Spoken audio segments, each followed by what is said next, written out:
అత్యంత దురదృష్టకరమైన సంఘటన మదనపల్లిలో ఒక చిన్నారి మీద మరి భౌతికంగా దాడి చేయటం, అత్యాచారం, అదే విధంగా హత్య చేయటం.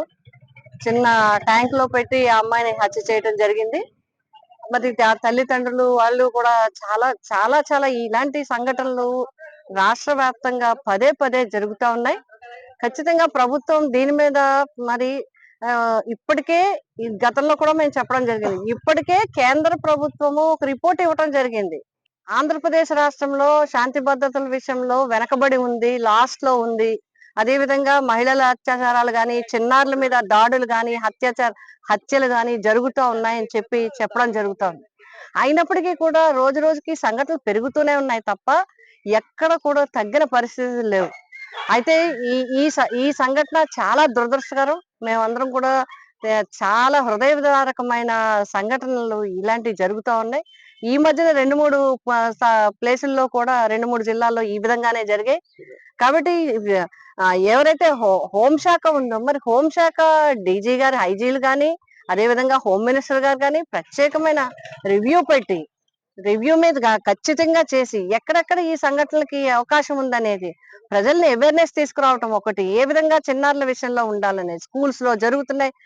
మొన్న 2 రోజుల క్రితం ఒక స్కూల్లో ఈ సంఘటన జరిగింది. సాక్షాత్తు అక్కడ ఉండే ఉపాధ్యాయులతోనే మరి ఆ అమ్మాయి మీద మరి అత్యాచారం జరగటం జరిగింది. ఇలా సంఘటనలు రోజు రోజుకి వస్తున్నాయి. కాబట్టి కూటమి ప్రభుత్వం గ్రహించాల్సింది ఏంటంటే రాష్ట్రంలో శాంతి భద్రతలు అనేవి ఎవరైనా సరే సామాన్యులు మామూలుగా వెళ్ళిన వాళ్ళు వెళ్తే వాళ్ళ మీద కేసులు కాకుండా ఎవరైతే కొట్టారో వాళ్ళ వాళ్ళనేమో ఇంట్లో ఉంటున్నారు, దెబ్బలు తిన్న వాళ్ళనేమో పోలీస్ స్టేషన్ లో జైల్లో పెడుతున్నారు. అదే విధంగా ఇటు సంఘటనలు ముఖ్యంగా మహిళలకు సంబంధించి గాని, చిన్నారులకు సంబంధించిన గాని కేంద్ర ప్రభుత్వం చెప్తుంది. ఉమెన్ అండ్ చైల్డ్ వెల్ఫేర్ శాఖ కూడా మొన్నకు రిపోర్ట్ కూడా ఇవ్వడం జరిగింది. అత్యాచారాలు చాలా పెరుగుతున్నాయి కాబట్టి ఖచ్చితంగా చర్యలు తీసుకోమని. మేము హోమ్ మినిస్టర్ గారిని ఈ విషయంలో ప్రత్యేకమైన రివ్యూ చేసి చిన్నారుల అత్యాచారాల మీద ప్రత్యేకంగా ఉన్నత స్థాయి అధికారులందరితో రివ్యూ చేయాలి. అదే విధంగా ఆ కుటుంబాన్ని అన్ని విధాలా కూడా ప్రభుత్వం ఆదుకోవాలని చెప్పి ఇటువంటి చర్యలను మేము తీవ్రంగా వైఎస్ఆర్సీపీ పార్టీ తీవ్రంగా ఖండిస్తా ఉంది. అదే విధంగా మరి ఇలాంటి విషయాల్లో ఎక్కడికక్కడ ఇప్పుడు తునిలో ఒక సంఘటన జరిగింది. మా మా మా కాకినాడ జిల్లాకు చూసుకుంటే తునిలో సంఘటన జరిగింది.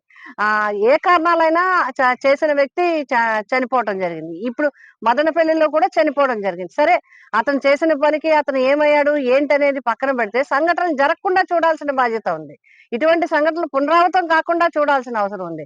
పోలీసులను అప్రమత్తం చేయాల్సిన అవసరం ఉంది. తప్పుడు కేసులు, తప్పుడు ఎఫ్ఐఆర్ ని బనాయించడం మీద కాదు శ్రద్ధ, మహిళల మీద శ్రద్ధ, మా శిశువుల మీద శ్రద్ధ, చిన్నారుల మీద కూడా శ్రద్ధ ఉండాలి. ముఖ్యమంత్రి గారు అదే విధంగా మరి హోం మంత్రి గారు ప్రత్యేకమైన చర్య తీసుకోవాలి. గతంలో దిశ చట్టాన్ని అమలు చేయాలని ముఖ్యమంత్రి ఆగా ఉన్న జగన్మోహన్ రెడ్డి గారు ఎంతో ప్రయత్నించడం జరిగింది. అయినప్పటికీ కూడా దాన్ని ఒక పక్కన పెట్టారు. ఇప్పటికీ కూడా దాని మాటే లేదు. 2 సంవత్సరాలు కావస్తుంది. దాన్ని కేంద్ర ప్రభుత్వంలో దాన్ని పాస్ చేయించాలి. దాని వల్ల ఎవరికి ఉంటుందండి? పిల్లలకి రక్షణ దొరుకుతుంది. ఎప్పుడైతే భయం ఉందో 21 రోజుల్లో శిక్ష పడుతుంది అనే భయం ఎప్పుడైతే ఉందో ఉండాలి.